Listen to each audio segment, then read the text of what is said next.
I have a prophetic word. I'm going to pitch this out there as to anybody who this might apply to. I don't know. But um, I'm going to start it off with a question.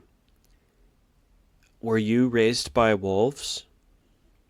Were you raised by wolves? I think that expression originally comes from the myth of Romulus and Remus, who were two orphan children who were homeless, and they were in Italy, and a wolf mother, a she-wolf, came along and nursed the children, the babies, to health with its milk, and basically they were feral children that were, quote, raised by a wolf mother. Okay, it sounds like a sweet story, but I don't know if there's any truth to it or anything. But essentially, this Romulus and Remus, these kids that were, drank the milk of a she-wolf because they were about to die, became the founders of Rome, Italy. The name Rome comes from Romulus. Well, I don't know. Is it true? I don't know. But I think that's where we get the expression raised by wolves from. Now, if you know what a wolf is like, it's a very vicious animal. They are very, they oftentimes fight with one another over food, and bite at each other, and they're self-interested and they're competitive. So essentially, the Machiavellian characteristic that we oftentimes see in the business world of self-interest and competition and greed can be embodied by the characteristic of a wolf. And so we have expressions like the Wolf of Wall Street to help us explain that Machiavellian characteristic by operating under a symbol, a wolf, not a safe character to be around, right? Very, very unsafe character to be around. So if you were out in the wild, you wouldn't want to come across a pack of wolves, or even one wolf, because they're very dangerous. Oftentimes they will hunt and kill and then just leave the kill alone. They just kill to kill.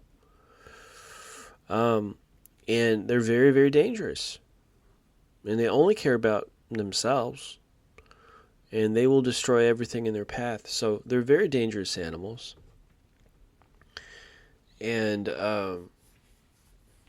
being that they're a form of dog, they're also a wild animal and an unclean animal, according to the Bible. So with that being said, why do people still use this expression, that person was raised by wolves? Well, it basically means that the parents and the siblings were wolves in spirit. And if a person grew up in a family in which they could have been spiritually likened unto wolves, the person will say, yeah, I was raised by wolves.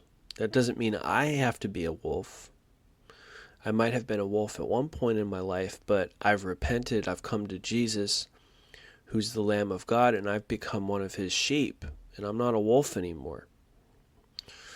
And so, when you're born again, it doesn't matter if you were raised by wolves, right? When you become born again, you become like Jesus, who's the good shepherd. And you become part of a flock of sheep, right? And so gentleness is characterized by sheep. Sheep are a little bit dumb, right? They're not shrewd and wise as the serpent like the wolf is, nor are they aggressors, right? Because they're following a shepherd, right? So there's more peace with the sheep because ignorance is bliss. Ignorance is bliss. And so the sheep has peace. It's led beside green pastures. It's led beside still waters. The sheep has peace because the sheep has entered into a realm of pacifism in which there's not constant warfare, aggression, and fighting.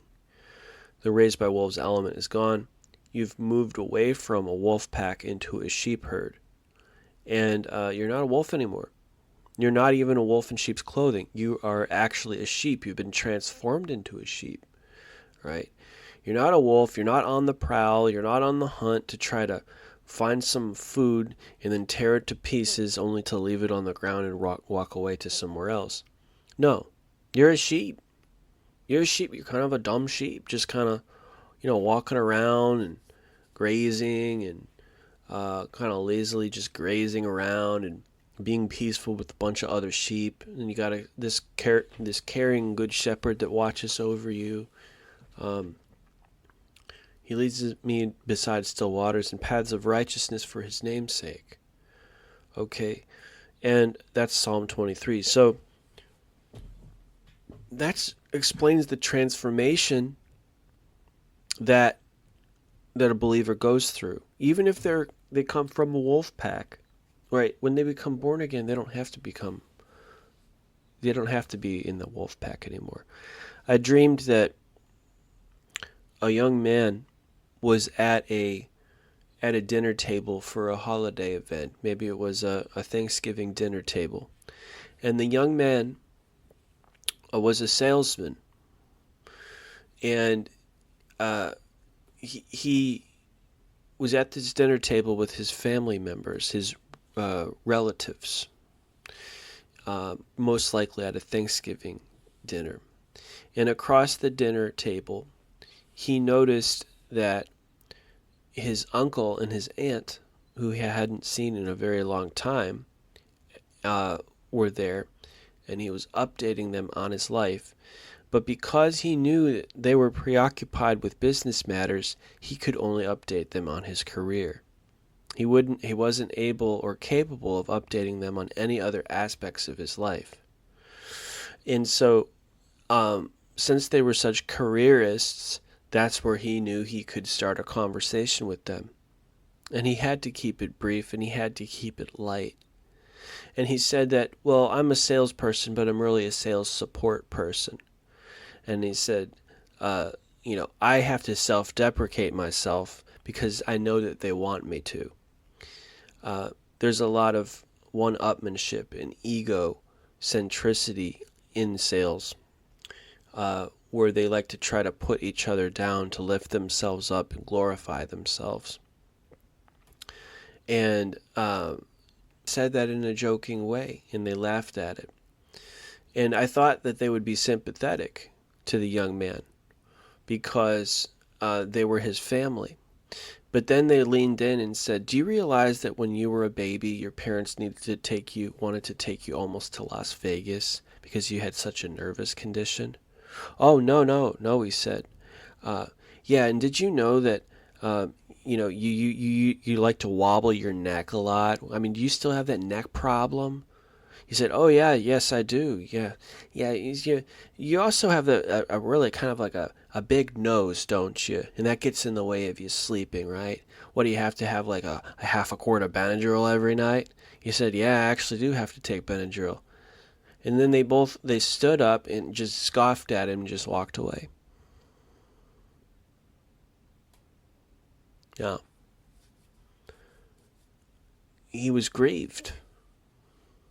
Here he thought that they were family. Here he thought that they would sympathize with his struggles with rude people in the business world, only to find out that they were exactly like those rude people in the business world and had a couple jabs and shots to shoot at him as well. Let me ask you this. Have you been raised by wolves? Because that's what it's like. And it breaks God's heart. It breaks God's heart because he sees that in millions of families every year. And there's nothing he can do about it because he has to honor people's free will.